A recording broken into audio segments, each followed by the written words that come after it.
The Gathering Storm and the Secret School. The story of Bletchley Park does not begin with the clatter of a bomb machine, but in the quiet, wood-paneled offices of London in the late 1930s. The Government Code and Cipher School, GC&CS, a rather sleepy and academic institution born from the intelligence victories of the First World War, was the United Kingdom's primary signals intelligence (SIGINT) agency. Headed by Commander Alastair Denniston, a naval officer and veteran cryptanalyst from the famous Room 40 of the previous war, GC&CS was a small, almost club-like organization of linguists and classicists. Archival records from late 1938 show an institution waking to a terrifying new reality. Denniston, a man of quiet foresight, recognized two critical facts. First, that a future war with Germany would be a war of radio signals, and second, that London was a death trap for an intelligence agency. A single well-placed bomb could decapitate Britain's code-breaking capacity. Thus, a clandestine search began for a new home. The criteria were specific. It had to be located roughly halfway between Oxford and Cambridge to draw talent from both universities, possess a reliable rail link to London for dispatch riders, and be inconspicuous. The choice fell upon Bletchley Park, an ungainly but spacious Victorian Gothic mansion in Buckinghamshire. Purchased in May 1938 under the guise of being a shooting party's headquarters, it was given the deliberately nondescript designation Station X. As Europe careened towards war, a small, vanguard team of codebreakers moved in. Their mission was shrouded in the deepest secrecy, their purpose known to only a handful of individuals in Whitehall. They were preparing to fight a war of the mind against a German military that believed its communications were perfectly secure, protected by a fiendishly clever machine known as Enigma. The idyllic country estate, with its sprawling lawns and ornate architecture, was about to become the nerve center of the most significant intellectual battle in history. The initial staff numbered fewer than 200, a mix of academics and intelligence veterans. They could not possibly know that within 5 years, their secluded campus would swell to a population of nearly 10,000, and that the fate of the free world would depend on the work done within its hastily constructed wooden huts. Hello, listener, let me know where you're watching from. And if you don't mind subscribing to the channel and giving it a like, I'd be very pleased as the author. Enjoy listening. The type of girl who could keep a secret. As the first wave of male academics and mathematicians settled into Bletchley Park, a second, far larger recruitment effort was quietly underway. Denniston and his senior staff knew that the sheer volume of anticipated German message traffic would require a workforce of unprecedented scale. The men would be needed for the front lines. The intellectual factory of Station X would have to be staffed by women. The initial recruitment was a peculiar and distinctly British affair, steeped in the class structures of the time. The first women sought were not necessarily chosen for their academic prowess, but for their perceived reliability and social standing. They were the daughters of academics, military officers, and the well-connected gentry, debutantes and society girls plucked from a world of formal dances and country weekends.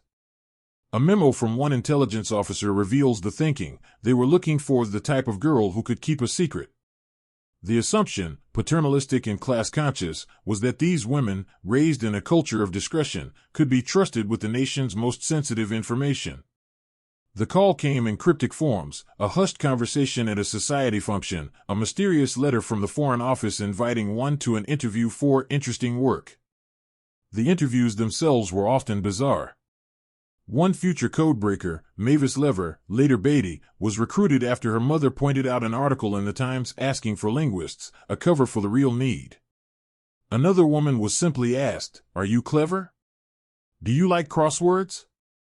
The famous legend of a crossword puzzle competition in the Daily Telegraph being used as a recruitment tool, while likely an exaggeration, captures the unconventional methods used to find suitable candidates. For the young women who accepted, the experience was a jarring transition. They were told to report to a specific platform at Euston Station, given a rail ticket to Bletchley, and instructed to tell their families they were doing clerical work for the Foreign Office. Arriving at the strange country estate, they were made to sign the Official Secrets Act, a document that bound them to absolute silence with the threat of severe penalties. Their old lives of privilege and leisure vanished, replaced by a new reality of long shifts, Spartan accommodation in local homes or drafty dormitories, and a shared burden of secrecy that isolated them even from their closest loved ones. The foundations of victory, indexing, and intelligence. Many of the brilliant young women who arrived at Bletchley Park, burning with patriotic fervor and expecting to be thrust into the heart of the cryptographic battle, were initially met with a disarming sense of anticlimax. Their first jobs were not breaking codes, but performing tasks that seemed, on the surface, to be mundane clerical work. Yet, the archival evidence is irrefutable. This work formed the very bedrock upon which all of Bletchley's subsequent triumphs were built. Before a single Enigma message could be deciphered, it had to be intercepted, logged, indexed, and cross-referenced. This was the domain of the registration room and the index. Thousands of women were assigned to this gargantuan task of information management. Outstations, known as Y stations, manned by the military and civilian listeners of the Radio Security Service, many of whom were also women, were scattered across Britain and the globe. They would painstakingly listen to the ether, transcribing the endless streams of Morse code chatter that comprised German communications. These raw intercepts, meaningless jumbles of 5-letter groups, arrived at Bletchley Park by the sackload, delivered by motorcycle dispatch riders. Inside huts like Hut 6, Army and Air Force Enigma, women would register every single message. They recorded the time of intercept, the radio frequency, the call signs of the sender and receiver, and the preamble, which contained the machine's indicator settings. This data was then transferred to a massive, cross-referenced card index. It was an analog database of colossal proportions. A single card might contain the call sign of a German bomber squadron, and on it, women would meticulously log every message ever sent or received by that unit, noting its location, frequency, and time of transmission. This allowed the codebreakers to build a detailed picture of the enemy's order of battle, to identify individual radio operators by their fist, the unique rhythm of their Morse keying, and to spot patterns in their procedures. It was painstaking, mind-numbing work, performed in cold, poorly lit wooden huts. But without this library of metadata, Alan Turing's theoretical genius and the power of the bomb machines would have been utterly useless. These women were not mere clerks. They were the intelligence architects building the framework for the assault on Enigma. The mechanical hydra, understanding the Enigma. To comprehend the scale of the women's achievement at Bletchley Park, one must first stare into the electromechanical heart of the beast they were tasked to defeat, the Enigma machine. From the outside, it resembled a bulky typewriter housed in a wooden box. But within, it was a mechanical hydra of cryptographic complexity. When an operator pressed a key, an electrical signal would pass through a labyrinthine series of components before lighting up a letter on a lamp board, indicating the encrypted character. The core of this system was a set of 3, later 4 for naval Enigma, rotating wheels, or rotors, selected from a box of 5, later 8. Each rotor contained a complex web of internal wiring that scrambled the alphabet. After each key press, the rightmost rotor would click forward 1 position, changing the entire electrical path. Periodically, it would kick the middle rotor, which would in turn kick the leftmost one, exactly like the odometer in a car. This ensured that typing the same letter twice would produce 2 different encrypted characters. But the true genius, and the source of its cryptographic strength, lay in 2 additional features. First was the reflector, a non-rotating wheel at the end of the circuit that sent the signal back through the rotors by a different path. This ensured that a letter could never be encrypted as itself, a tiny flaw that would prove to be a crucial key for the codebreakers. The second and most formidable feature was the plugboard, or steckerbrett, at the front of the machine. This allowed the operator to use a series of cables to swap up to 13 pairs of letters before and after the main rotor scrambling. This single feature exploded the number of possible starting configurations into the stratosphere. With 3 rotors chosen from a set of 5, their specific order in the machine, their initial ring settings, and the 10 plugged pairs on the plugboard, the total number of possible keys for a single day was approximately 159 quintillion. The German High Command, trusting in this mathematical immensity, believed Enigma was absolutely unbreakable. This belief fostered a degree of operational sloppiness that the codebreakers would learn to exploit.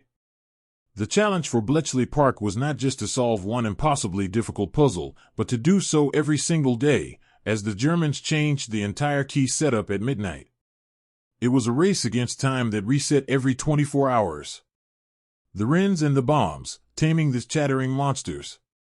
The mathematical fortress of Enigma could not be stormed by human minds alone. The breakthrough came from a marriage of Polish pre-war intelligence, the theoretical genius of Alan Turing, and the engineering prowess of Harold Keane at the British Tabulating Machine Company.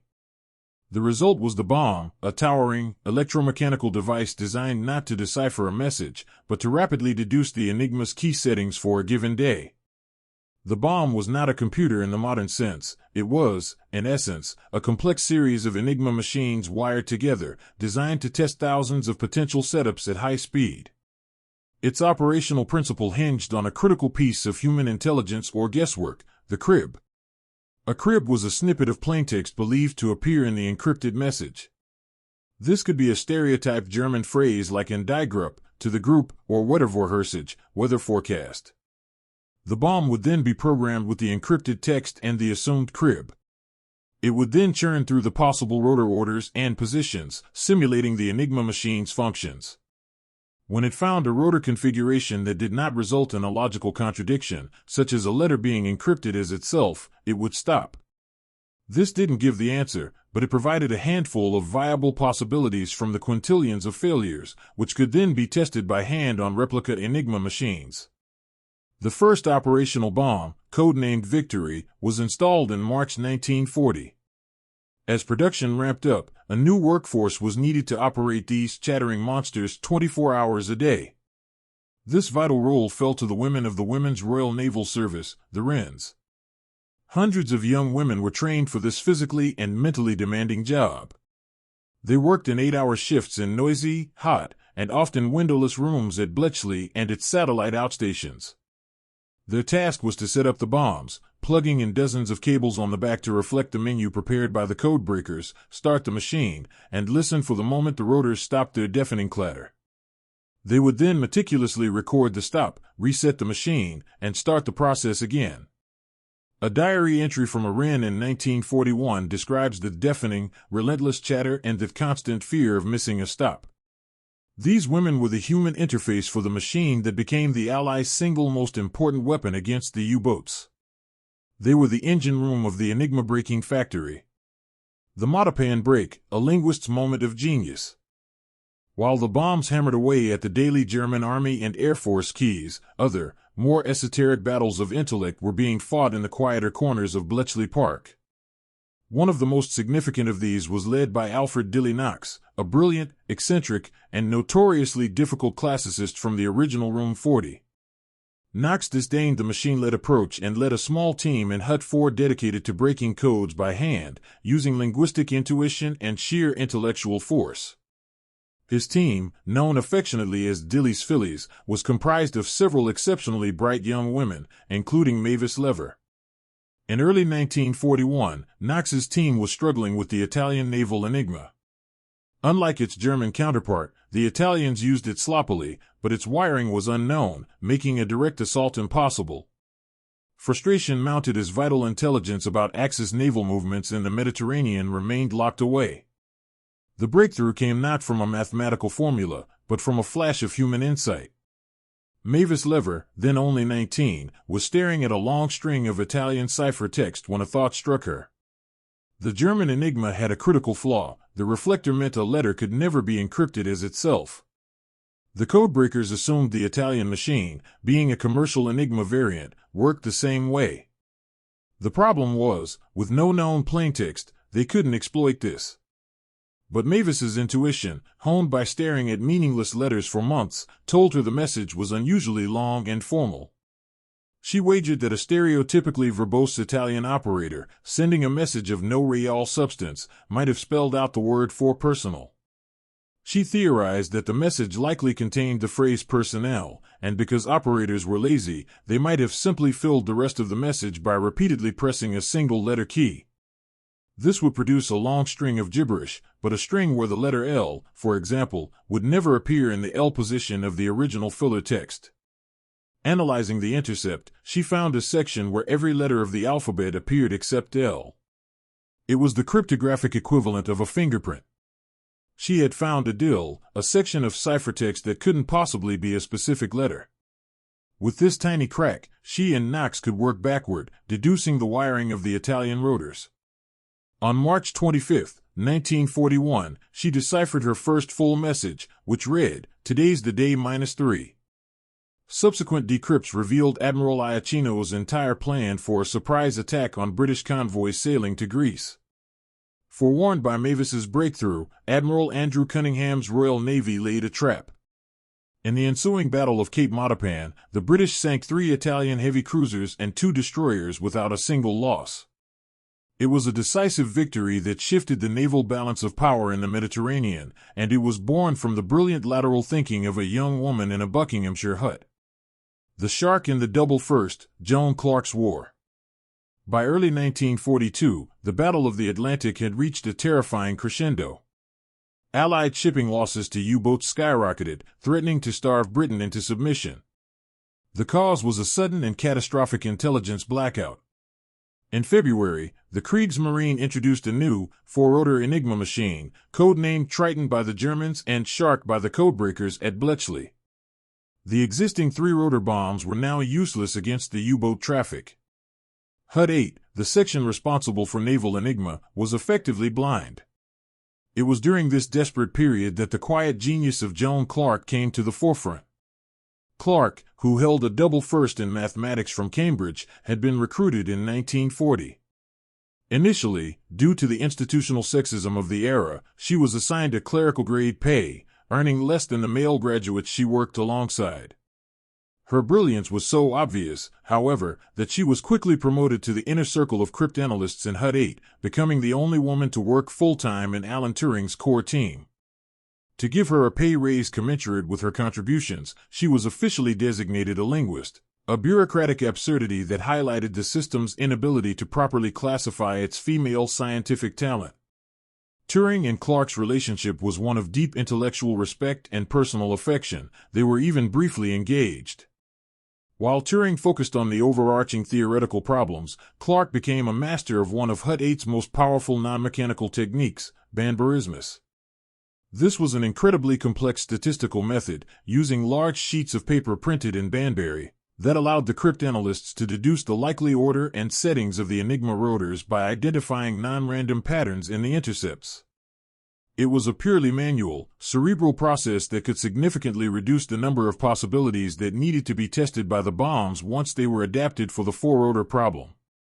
As the engineers raced to build the new 4-rotor bombs, Clarke and her colleagues in HUD 8 kept the flame of analysis alive. Her work, a testament to pure mathematical reasoning under immense pressure, was instrumental in developing the techniques that, combined with the new machines and vital intelligence captures from U-boats, would eventually break the Shark cipher in December 1942. This victory allowed the Admiralty to reroute convoys away from the wolfpacks, a turning point that directly led to the Allied victory in the Battle of the Atlantic. The Secret Life, Pressure, Secrecy, and T. The high-stakes intellectual drama of codebreaking was set against a backdrop of grueling routine and immense personal sacrifice. The image of Bletchley Park as a campus of relaxed academics is a profound misreading of the historical record. By 1943, it was a high-pressure factory operating around the clock. The day was divided into 3 8-hour shifts, 8 a.m. to 4 p.m., 4 p.m. to midnight, and the dreaded midnight to 8 a.m. dog watch. For the thousands of women who formed the bulk of the workforce, this routine was relentless. Most were not housed in the grand mansion but billeted with local families in the surrounding towns and villages, or crammed into newly constructed, Spartan hostels. They commuted to the park by bicycle or bus, often in the blackout, and worked in conditions that were far from comfortable. The famous wooden huts were drafty and cold in winter, stiflingly hot in summer, and perpetually filled with the smell of wet coats, cigarette smoke, and the faint, metallic scent of the machines. Yet, amidst the pressure, a unique and vibrant culture emerged, born of shared purpose and enforced secrecy. The Official Secrets Act was a psychological wall that separated the workers of Station X from the rest of the world. They could not discuss their work with their parents, their spouses, or even with friends working in a different hut. A popular phrase was, "Loose lips sink ships," a mantra that was taken with deadly seriousness. This isolation forged an incredibly tight-knit community. To release the tension, Bletchley Park developed a surprisingly rich social life. There was an orchestra, a theatrical society that put on Gilbert and Sullivan productions, a choir, a fencing club, and even a Scottish dancing society. These activities were not frivolous distractions, they were a vital pressure valve. As one Wren operator later recalled in a private memoir, "You worked until your brain felt like a squeezed sponge, then you went to choir practice, and for an hour you could forget the fate of the world. Then you went back and did it all again." The ubiquitous cup of tea, brewed strong in urns and served at all hours, was the fuel that kept this secret world turning.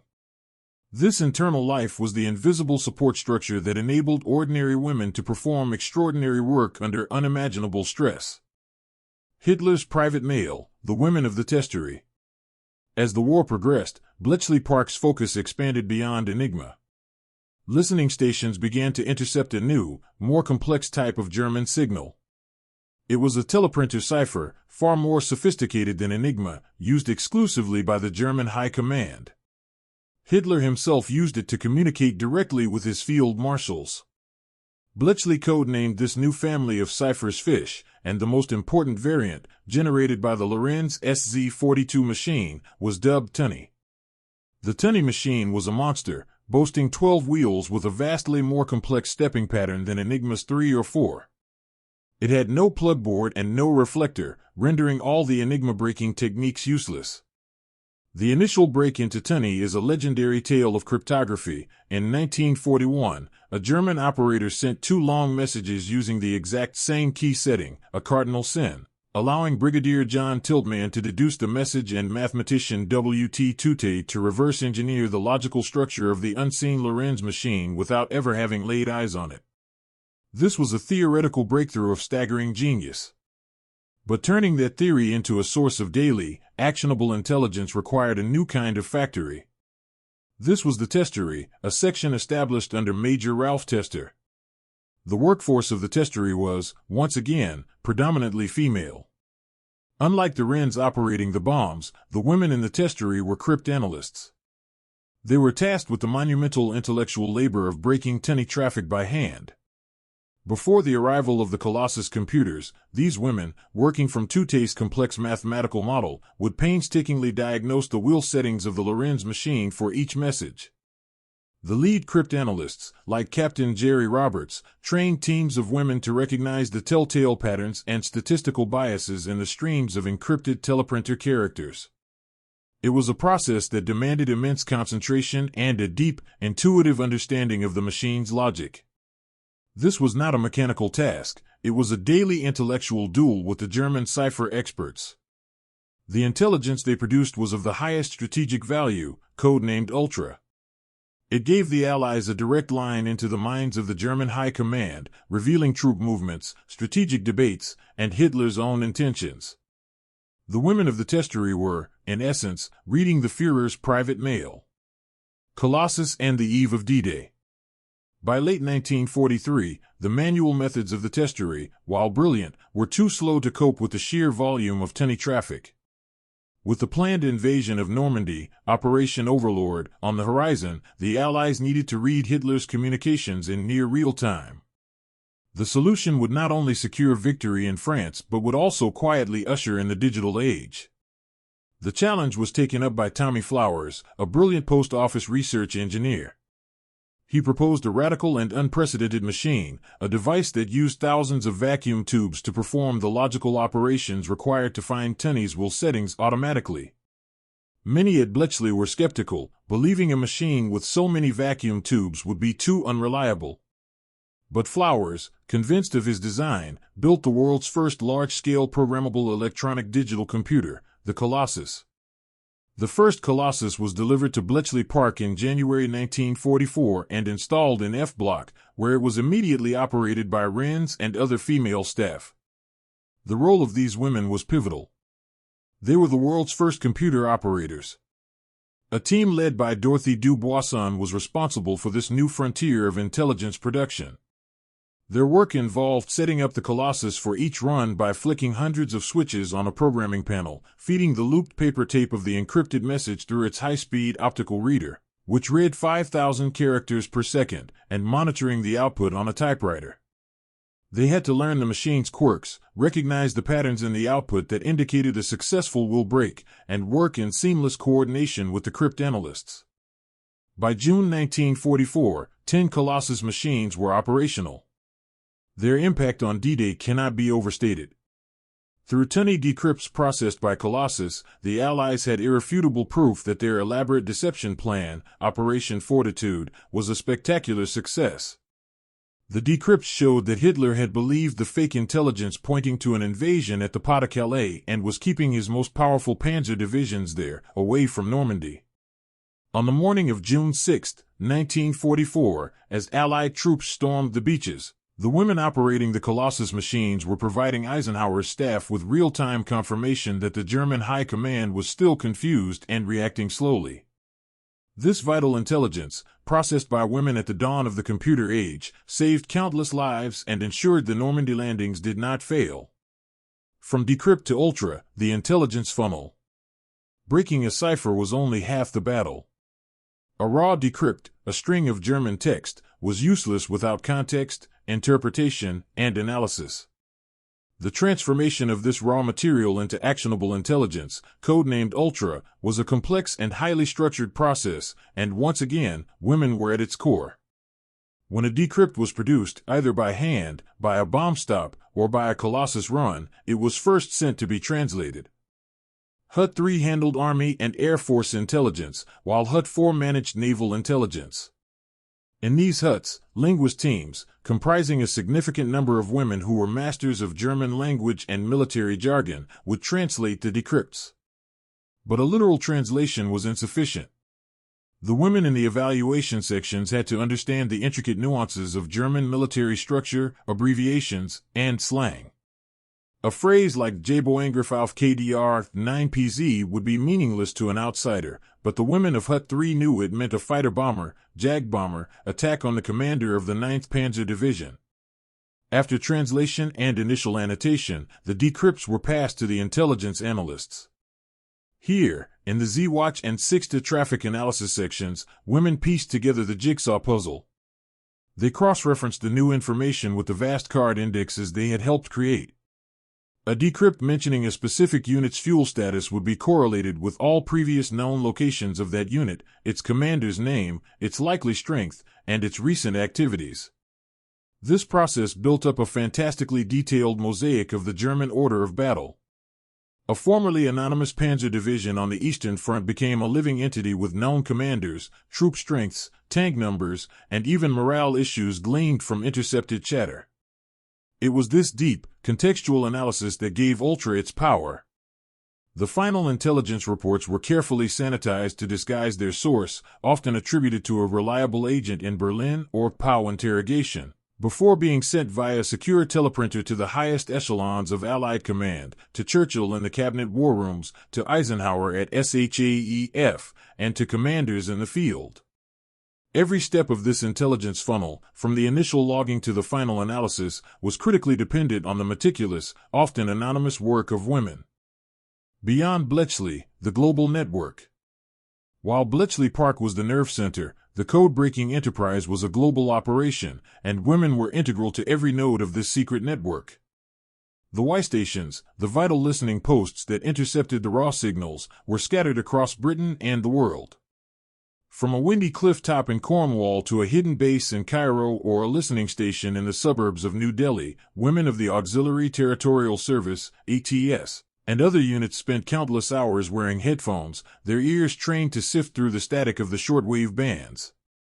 This was a job requiring immense concentration and skill. They had to be able to distinguish between different types of Enigma traffic, recognize the fist of individual German operators, and transcribe the Morse code at high speed with near-perfect accuracy. An error of a single dot or dash could render a message indecipherable.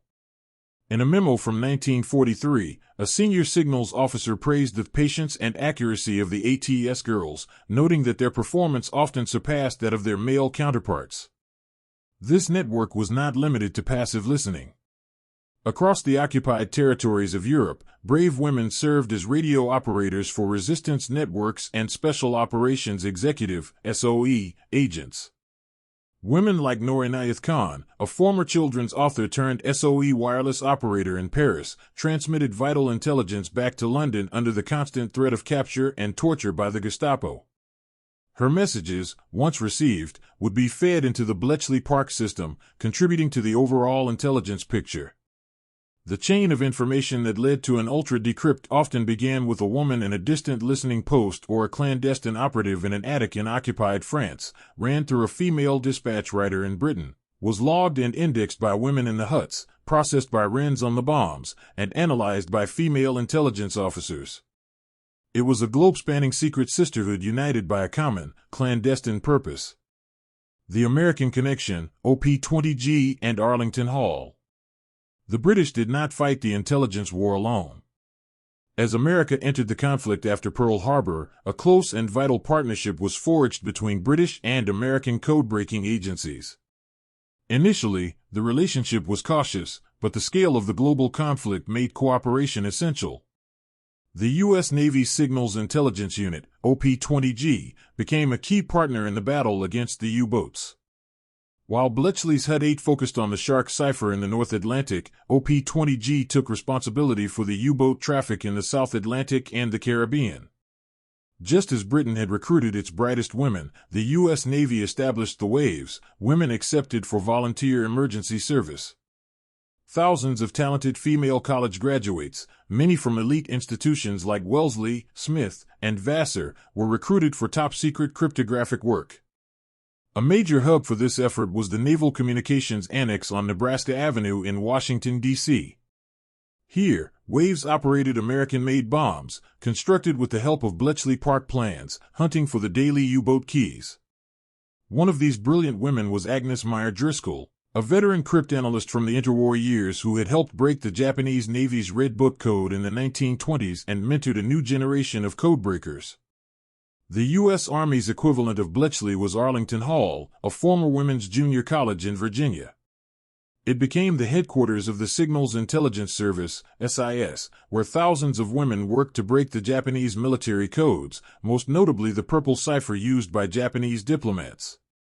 Women like Genevieve Grotjen-Feinstein made critical breakthroughs in identifying the patterns that led to the solution of purple. This Anglo-American cooperation, formalized by the 1943 Brusa Agreement, created a truly global signals intelligence capability. The division of labor was critical. While Bletchley focused on the German high-grade ciphers, Arlington Hall took the lead on the Japanese ones.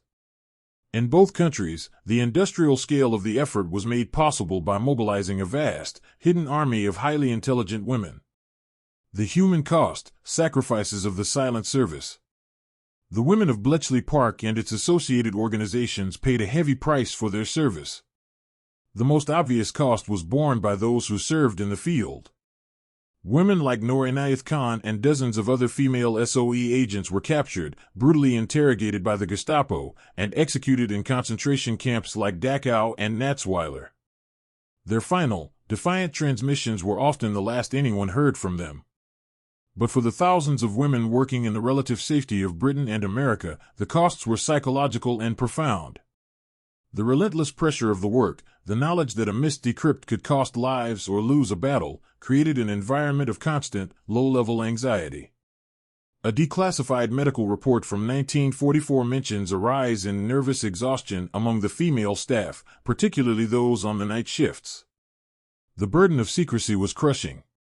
They lived double lives. To the outside world, they were secretaries or clerks doing boring war work.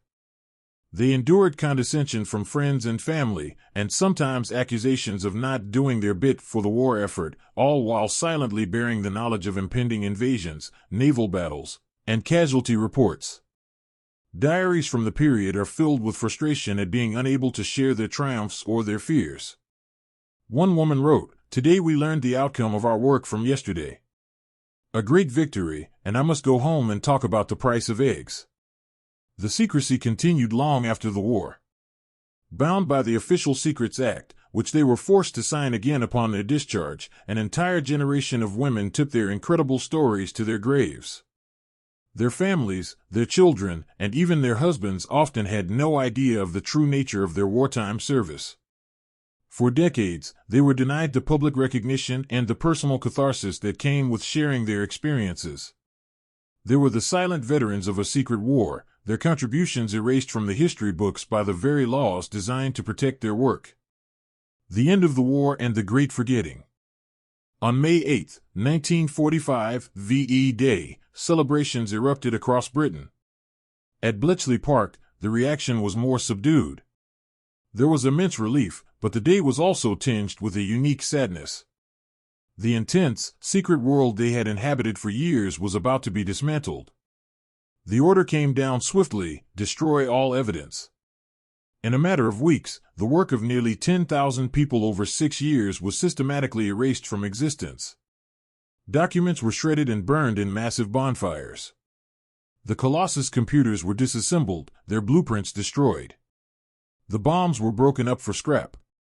Staff were given their final paychecks, reminded one last time of their lifelong oath of secrecy, and sent home. The entire apparatus of the world's most successful intelligence operation vanished as if it had never been. For the women who had been at the heart of this world, the transition was particularly jarring. They had been plucked from ordinary lives and given extraordinary responsibilities. They had operated the world's first computers, read the enemy's most secret plans, and worked alongside some of the greatest minds of the 20th century. Now, they were expected to return to a society that largely saw a woman's place as being in the home. Many returned to domestic life, others to clerical or teaching jobs, their true potential and proven abilities now a state secret. The Great Forgetting was swift and total. When the first official histories of the war were written, Bletchley Park and the story of Ultra were completely absent. The contributions of Turing, Welchman, and Knox remained unknown, and the role of the thousands of women who made their work possible was doubly invisible. It would take another 30 years, with the publication of F.W. Winterbotham's book The Ultra Secret in 1974, for the veil to begin to lift. Only then could these elderly women, now in their 50s and 60s, finally begin to tell their astonished families what they really did during the war. The secret birth of the digital age. The most profound and far-reaching legacy of Bletchley Park, and of the women who worked there, was not tactical but technological. Within the confines of its huts, hidden from the world, the digital age was born out of wartime necessity. While the electromechanical bombs were marvels of engineering, they were fundamentally analog machines solving a specific problem. The leap into the future came with the Lorenz cipher and the Colossus computers. The design by post office engineer Tommy Flowers was a radical departure from all previous computational thinking. By using 1,500, later 2,400, thermionic valves, glowing vacuum tubes, Colossus was able to perform complex Boolean logical operations at immense speed. It was, for all intents and purposes, the world's first large-scale programmable electronic digital computer. The women of the Numenry and Testery, operating these behemoths, were the world's first digital computer operators. The archival photographs, showing wrens flipping switches on vast panels and feeding paper tape into the machine's maw, are images from the very dawn of our modern era. They were pioneering the human-computer interface decades before such a concept had a name. The tragedy, from a technological standpoint, was the all-consuming secrecy. After the war, Churchill ordered the 10 Colossus machines destroyed and their blueprints burned.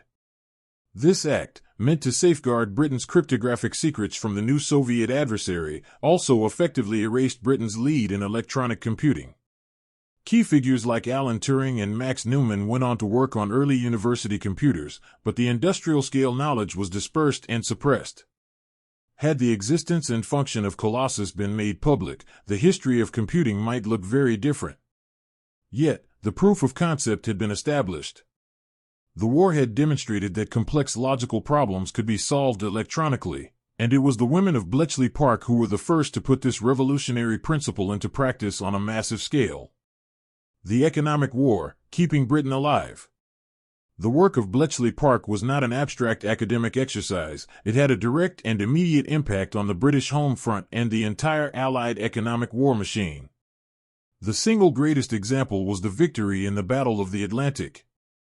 In early 1943, Britain was on the brink of economic collapse and starvation. German U-boats were sinking Allied merchant ships faster than they could be built, strangling the lifeline of food, fuel, and war materials from North America. The breaking of the four-rotor shark Enigma by the teams in Hut 8, including Joan Clark, and the processing of the data by the Wrens on the four-rotor bombs, turned the tide almost overnight. Ultra-intelligence allowed the Admiralty's Operational Intelligence Center, where many more women worked as plotters and analysts, to reroute convoys around the waiting wolfpacks. The change was statistically staggering. In the first 20 days of March 1943, before the break was fully exploited, the U-boats sank 97 ships. In the last 10 days of May, with Ultra flowing freely, the Allies sank 41 U-boats, forcing Grand Admiral Dönitz to temporarily withdraw his forces from the North Atlantic. This was not just a military victory, it was an economic one. It ensured the survival of Great Britain. It allowed the vast industrial might of the United States, through the Lend-Lease Act, to be brought to bear on Germany. The tanks that fought in Normandy, the fuel for the bombers of the 8th Air Force, and the very food on British tables arrived safely because a young woman in a hut in Buckinghamshire found a clue, or a Wren noticed a stop on her bomb in the middle of the night. The women of Bletchley Park were the unsung guardians of the Allied supply chain, their intellectual labor translating directly into physical goods and the economic capacity to continue the fight. Ultra on the battlefield, the invisible multiplier.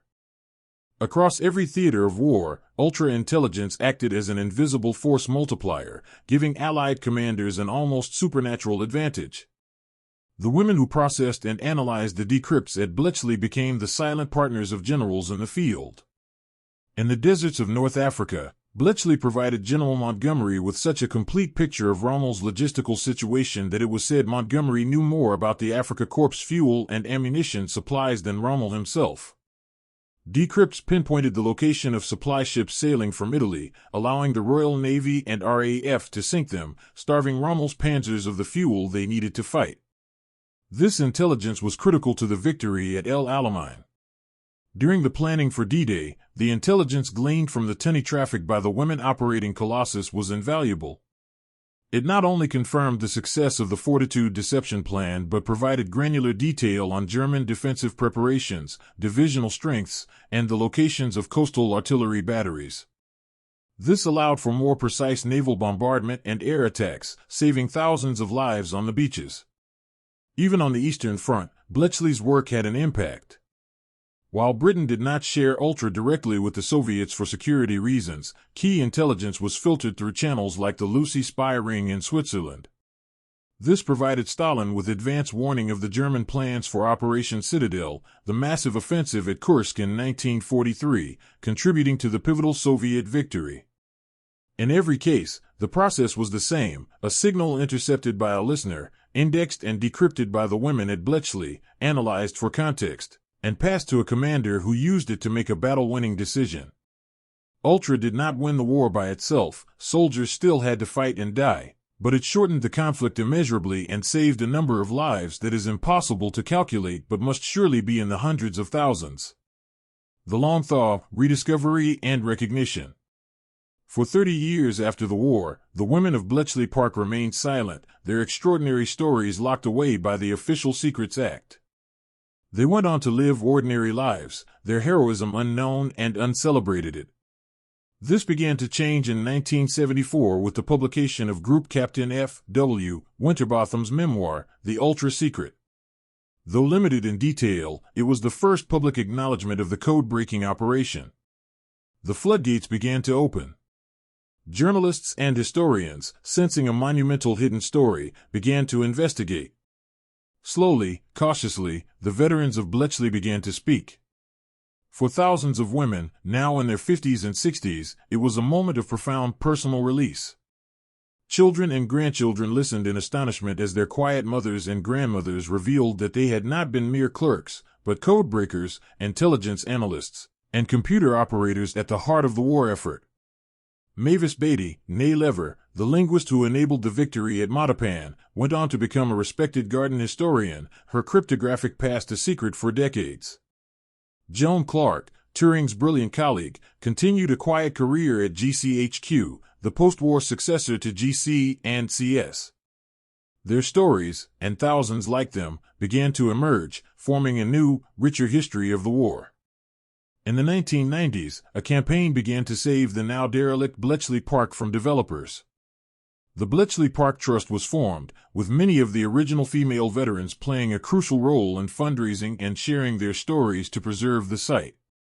Finally, in 2009, the British government offered a formal, public acknowledgement. A commemorative badge and a certificate signed by the Prime Minister were issued to all surviving personnel. For many of the women, then in their late 80s and 90s, it was the first official thank you they had ever received. It was a long overdue recognition for a generation of women whose silent service had been one of the cornerstones of victory. Final analysis: the legacy of a secret army. The story of the women of Bletchley Park is a profound counter-narrative to the traditional, male-dominated history of the Second World War. It proves that wars are won not only by firepower and force of arms, but by intellect, patience, and meticulous organization. The archival record is clear. The code-breaking enterprise was an industrial-scale operation, and its factory floor was staffed overwhelmingly by women. They were recruited for their perceived discretion, but it was their intelligence, resilience, and dedication that turned Station X into the Allied war effort's most potent weapon.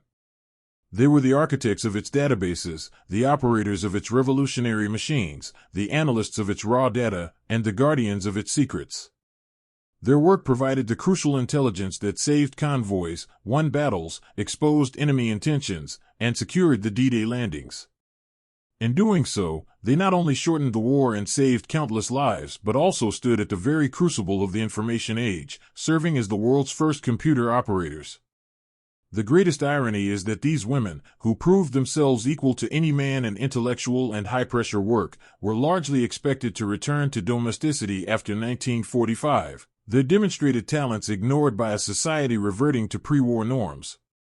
Their story is therefore one of both immense achievement and squandered potential. The true legacy of Bletchley Park's unsung army is a testament to the extraordinary capabilities that can be unlocked when women are given the opportunity to apply their minds to the most critical challenges a nation can face. They were the silent, intellectual backbone of the Allied victory. The file is now complete. Their voices, once silenced by law and time, are recorded here. We shall seal it once more, but its contents will no longer be forgotten.